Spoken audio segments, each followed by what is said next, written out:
Okay, so this is the tank in what I'm hoping will be its final position.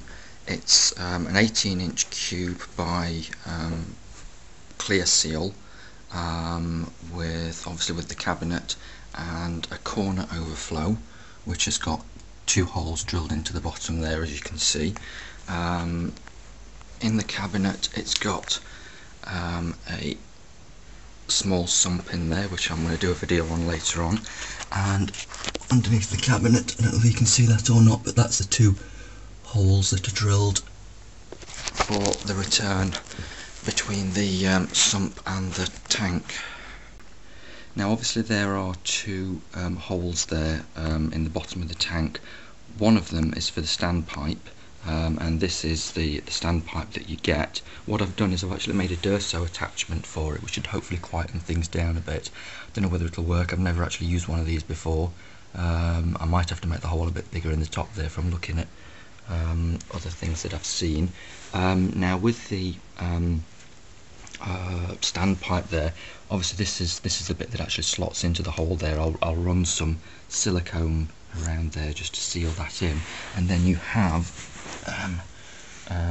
one of these which then obviously screws up into there and holds it against the glass.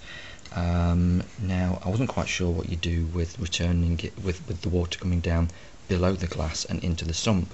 It looks as though you just get a pipe and plug it in there, but I wasn't sure whether or not it would leak around here. So what I've done is I've taken a shorter piece, siliconed that in, and I've made this, which is a shorter pipe there with an extra one of these screw threads on. Now there should actually be enough room there for me to actually be able to fit that onto there and then just screw that in so it holds it in place. So when the water comes down from here, there shouldn't be any leaks at all, because it should be running down inside here. It also enables me to be able to take this off and adjust it if I need to, if I want to adjust the height.